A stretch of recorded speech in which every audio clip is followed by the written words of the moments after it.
Heartbeat ரசிகர்கள் எதிர்பார்த்துக்கிட்டு இருந்த வியாழக்கிழமை இன்னைக்கு வந்துருச்சு. ஹார்ட்பீட் எபிசோடு பார்த்ததுலேருந்து பலருக்கு ஹார்ட்பீட் ரைஸ் ஆகியிருக்கு. ரீனாவுக்கு எப்படியாவது ஆப்ரேஷனை நல்லா பண்ணி சீக்கிரமாக அவங்க வெளியில் வந்துடுவாங்க அப்படின்னு ஆசைப்பட்ட எல்லாருக்கும் அதே மாதிரியே கதைக்களத்தை கொண்டு வந்து கடைசியாக விஜயை அரெஸ்ட் பண்ணிட்டு போகிற மாதிரியான கதைக்களத்தை அமைச்சிருக்காங்க. ரீனா உயிரோட திரும்பி வந்துட்டாலும் மறுபடியும் விஜயை அரெஸ்ட் பண்ணி போகிறத பார்த்த பிறகு மறுபடியும் அவங்க உடல்நிலை ரொம்ப மோசமாகிடுது.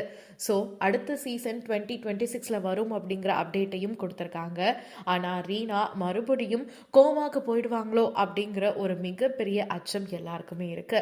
உடல்நிலை சரியில்லாமல் போகிற மாதிரியான காட்சிகளை தான் காமிச்சிருக்காங்க. சீசன் 3ல ரீனா எப்படி மறுபடியும் விஜய் கூட சேர போகிறாங்க, விஜய் இந்த கேஸ்லேருந்து எப்படி தப்பிக்க போகிறாரு, ஆனால் அது மட்டும் இல்லாமல் அர்ஜுனை சேர்த்துக்க போகிறாங்களா, அர்ஜுன் இந்த ஹாஸ்பிட்டலை எப்படி ஃப்ரான்ச்சைஸ் கிட்ட இருந்து காப்பாற்ற போகிறாரு அப்படின்னு பல கேள்விகளுக்கு பதிலாக அடுத்த சீசன் வரப்போகுது. இந்த சீசன் 2 ஆரம்பிச்சு ரொம்ப சீக்கிரமாகவே முடிஞ்சிருச்சு அப்படின்னே சொல்லலாம். 100 எபிசோட் கடந்ததே தெரியல. அந்தளவு ரொம்பவும் விறுவிறுப்பாகவும் அண்ட் சீசன் 1ல கிடைக்காத கேள்விகளுக்கான பதிலை இந்த சீசன் 2 கொடுத்துருக்கு. ஸோ சீசன் 3 அப்பா மகளுக்கான உறவை மட்டுமே காட்டக்கூடிய சில காட்சிகள் தான் இருக்கும் அப்படின்னு எதிர்பார்க்கலாம். அண்ட் நீங்கள் என்ன நினைக்கிறீங்க ஹார்ட் பீட் சீசன் 3 பற்றி? அண்ட் அது மட்டும் இல்லாமல் சீசன் 2 இப்படி முடிச்சதை பற்றி உங்களுக்கு எவ்வளோ ஃபீலிங் அப்படிங்கிறதையும் மறக்காமல் ஷேர் பண்ணிக்கோங்க.